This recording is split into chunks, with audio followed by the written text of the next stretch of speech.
एक बूढ़ी खातून की व्हीलचेयर करीब ही एक गड्ढे में फंस गई तो उसने मदद करने का फैसला किया। वो आगे बढ़ा और चेयर को धकेल कर निकाला। खातून इतनी शुक्रगुजार हुई कि अपनी जबान पर काबू न रख सकी और उसे मेहरबान और ख्याल रखने वाला कहकर तारीफ करने लगी। लेकिन जैसे ही वो एक प्लास्टिक का थैला लटकाने के लिए मड़ी, व्हीलचेयर दोबारा एक और गड्ढे में फंस गई। लड़के ने सोचा कि चौंका बस को आने में अभी 30 मिनट बाकी हैं, इसलिए उसने उन्हें घर छोड़ने की पेशकश की।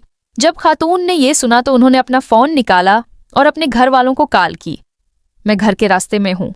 एक नेक दिल तालिब इल्म मुझे वापस ले जा रहा है। मैं तकरीबन 10 मिनट में पहुंच जाऊंगी। याद रहे कि बाहर आकर मेरा इस्तकबाल करना। लड़का नेकी करने की खुशी से अब भी मुस्कुराता हुआ उन्हें सड़क पार, गलियों के अंदर और चंद सीढ़ियां ऊपर धकेल कर ले गया। वो मासूमियत से खातून को सड़क पार, गलियों के अंदर और चंद मुश्किल चढ़ाइयों पर धकेलता रहा। जब वो गुजर गए तो खातून ने एक बार फिर उसकी तारीफ की।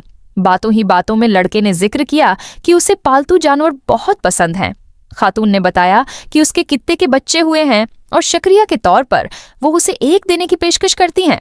लड़का खुशी से 7वें आसमान पर था। लेकिन जैसे ही वो इमारत के करीब पहुंचे जहां खातून रहती थीं, इसकी खुशी बेचैनी में बदल गई। वो एक बोसीदा और वीरान अपार्टमेंट कम्प्लेक्स था। वो मोहतात होने लगा। खातून ने उसकी झज्जक को देखते हुए बताया कि उसका एक नन्हा नवासा था जो कार हादसे में मर गया। अगर वो जिंदा होता तो लड़के की उम्र का ही होता। उसने मजीद कहा कि वो इस जगह को छोड़ नहीं सकते क्योंकि उनकी जज्बाती यादें उससे जड़ी हैं। चूंकि उसका खानदान अब तक बाहर नहीं आया था, उसने उन्हें जल्दी करने के लिए फोन किया और याद दिलाया कि नेक दिल लड़के के लिए एक पपी भी साथ ले आएं। ये सुनते ही लड़का दोबारा खुश हो गया।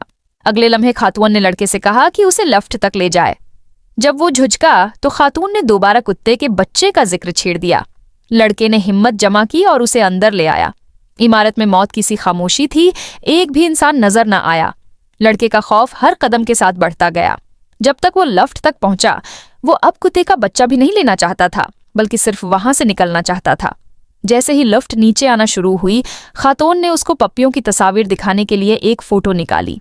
लेकिन जब लड़के ने तस्वीरें पलटें तो उसमें उस खातून की सिगरेट पीते और शराब पीते हुए तस्वीरें थीं। और लिफ्ट के नीचे जाते नंबरों को घूरते हुए उसे अचानक खतरे का एहसास हुआ। वो बाहर निकलने की कोशिश करने लगा, मगर खातून ने उसका बैग पकड़ लिया।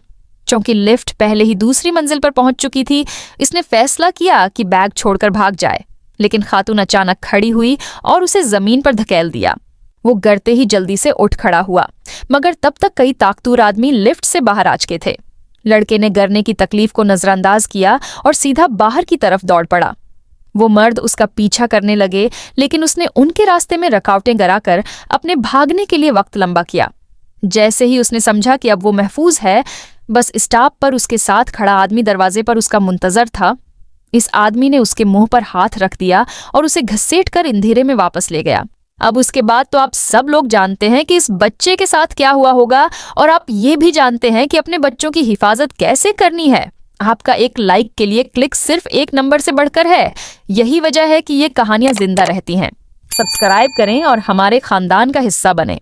Thanks for watching. Love you all.